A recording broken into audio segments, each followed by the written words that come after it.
Okay, guys, I'm back with more Katawa Shoujo. In the last episode, what did we do? Oh yeah, we went to the rooftop with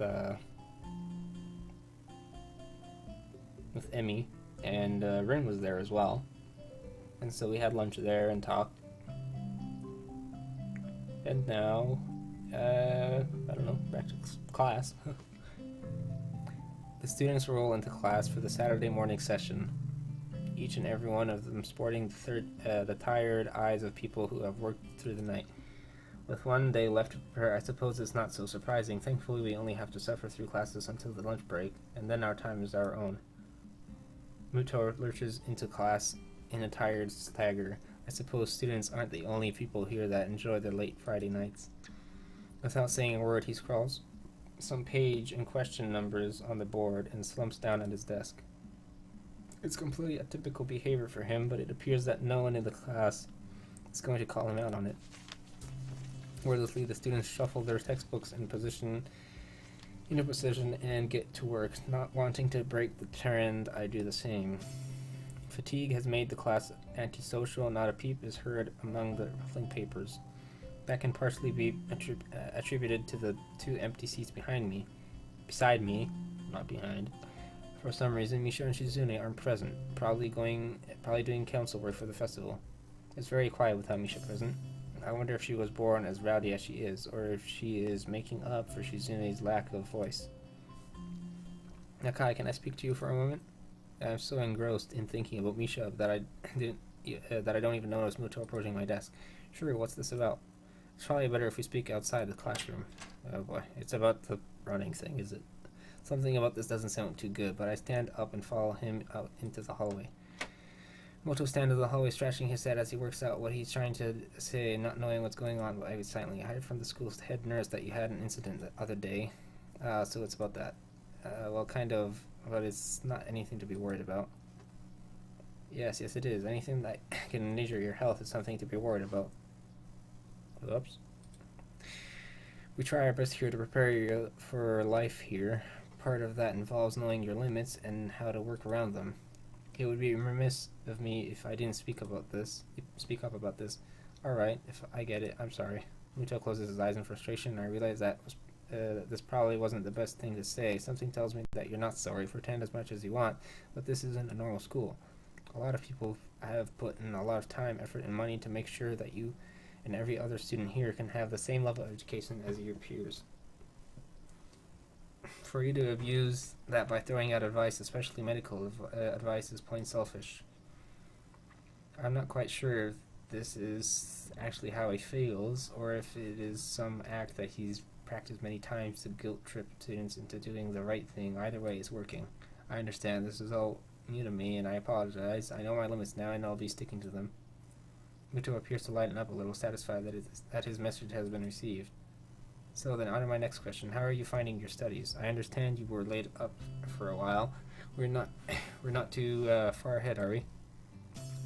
I don't really think so. I tried to keep up when I was in the hospital, so it hasn't been too hard. Muto taps his chin and raises an eyebrow as he absorbs this information. Is that so? I suppose there are still students out there who realize the importance of learning. I wouldn't go that far. I was only trying to keep myself occupied in my little life support prison.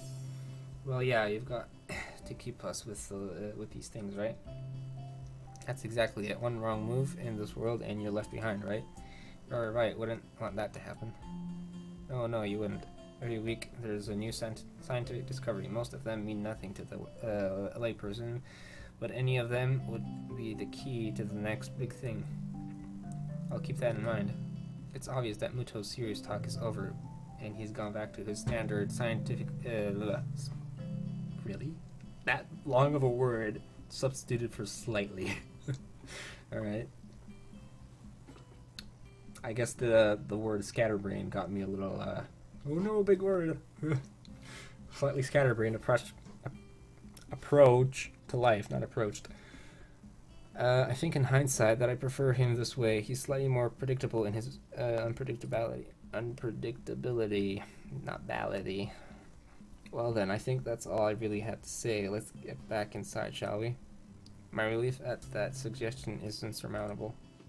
Sure, you're the boss, right? Mutu pauses for a moment. I don't think any of my students have ever said that to me before.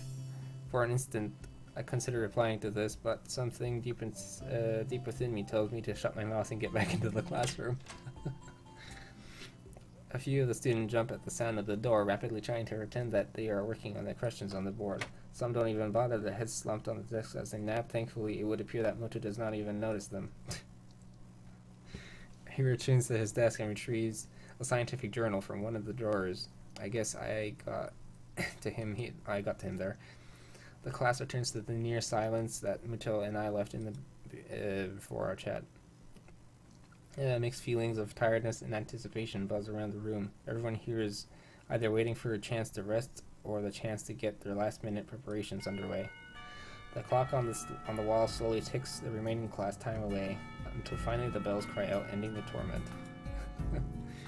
Before you all leave, I expect the answers for those problems by Monday. The class sighs as one, instantly regretting slacking off, but still acutely aware of the more pressing issues at hand. The classroom empties in a blink as everyone rushes to their last-minute festival preparations. I stay behind and try to quickly finish the questions so I don't have to bother with it over the rest of the weekend with the festival and all tomorrow. Apart from me, Hanako is the only one left, obviously waiting for Lily. It's weird that Lily comes all the way to our classroom to pick her up. I expect that moving around is at least nominally harder for her than it is for Hanako. But it's none of my business, and I naturally don't ask about it from Hanako. Despite the relative proximity of our seats, neither tries to strike up a conversation about that or anything else either, so an oppressive silence falls upon the classroom. Time passes in silence. It's probably just 15 minutes or so, but it feels longer. I turn pages of my notebook. Hanako turns pages of the novel she's reading. My pencil lead splinters against the paper just when I was about to finish a paragraph. The sound of my irritated sigh and the subsequent fumbling around for a sharpener feel like they're breaking the mood in the classroom. Hanako keeps her eyes firmly away from my direction. Before long, Lily's tall figure appears in the doorway. Hanako? Her name is all it takes to make Hanako jump up for her desk and run to Lily. We talk quietly for a moment, but it isn't long before Lily leaves down the hall and Hanako idles back into the classroom, taking her seat once again. I watch Hanako out of the corner of my eye, out of sheer curiosity at the idea that the two would be separated. For a couple of minutes she does nothing but sit with her chin in her hand, staring at the desk dejectedly. The boredom evidently becomes too much for her, though, her slender frame reaching into her bag and pulling out a small book. Come to think of it, that isn't the one I saw her reading at the library. She must be quite a fast reader to get through them at this rate.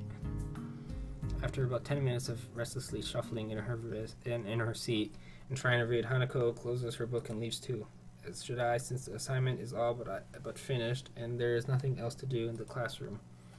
Not that I have anything to do anywhere elsewhere. Not elsewhere. The school is a beehive of activity, but nobody pays me any heed. I saunter past classrooms filled with students frantically doing this and that, buzzing around like little worker bees. You wouldn't guess the school day is over. It's a bit quieter outside, but not by much. People zip by left and right, hurrying as quickly as they can, busy and energetic. I feel the opposite. The midday sun seems to be draining all the spirit out of my body, making it feel limp all over. Warm, soft air flows inside my shirt, feeling like a cushion. Not cushion.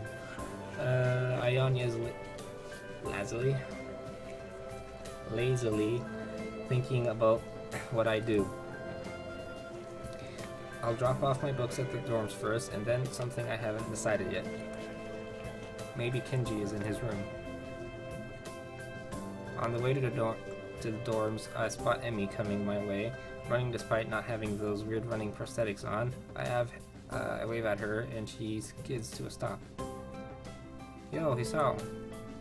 Spatters of white and green paint adorn her nose and chin, respectively, but her smile is wide, as it seems it always is. She leans closer to me, amplifying the feeling she is examining me. What you doing? Nothing, really. I don't have anything to do for the festival, and everyone else seems to be doing something important. That's perfect, then you can help me and Rin. With the festival preparations? I'm not sure if I would be of much help. That's fine, I'm not much help either. Amy grabs my wrist and starts dragging me back inside the school quite forcefully. Even her walking speed is more like jogging, making me stumble over myself simply trying to keep up. The stairs slow Emmy down a little bit. Maybe it's hard to climb with her legs, or maybe she's finally run out of breath. We go all the way to the third floor and to the seniors' hallway, ending up where I left 5 minutes ago. I could just as well have stayed here waiting for Emmy had I known. So is Rin working on that mural? Yeah, still? Morale? I don't remember how to freaking pronounce words, man. That's right. She needs all kinds of paints and brushes and stuff. So I went to get them from the art classroom. And you need me to help with that? Well, Rin told me you had already helped her, so I thought you wouldn't mind. I see. So thanks to Emmy's flaky logic, here I am again, collecting stuff from the art classroom for other people. The room is empty apart from ourselves, and the lonely specks of dust floating in the air. Emmy skips straight away to the black wall, digging out a tiny crumpled piece of paper from her pocket. While she tries to make sense of the scrawled handwriting, I take a closer look at the materials lying around here. Dozens of paint cans and bottles are arranged on the shelves in a most unorganized fashion. Some look like they have been left there for several decades, relics of previous art club generations. Next to the heavy stacks of neatly piled drawing papers are boxes full of different sized brushes and unsorted crayons. The smells of paint, turpentine, and fresh paper float in that stale air, mixing in my nostrils to form that unmistakable scent of art. Amy studies her notes, comparing them to markings on the various paint cans, and passes them to me as she finds the correct matches. She stretches her neck to look on the topmost shelf, but it's not quite enough. Her eye level stays below the shelf, so no matter what she does, Amy gives up and just looks up to the shelf longingly, like a child at a toy store, huffing in annoyance. After a moment of building anger, she starts jumping up and down, apparently trying to speed read the labels during the fraction of a second she can see them, and catch what she can see. It's no surprise that she fails miserably and almost manages to bring the entire shelf crashing down. Now I see why me lending a hand here would be useful. Come on, let me do that. You can't jump high enough, and I don't want you to hurt yourself trying. Also, I'm like twice your height. You are not. She turns around, flaring scorn, flushed cheeks and all. Just kidding. Anyway, I'll look up here, okay? She glares at me one more time. But can't come up to the retort. With a grudging turns her back to me.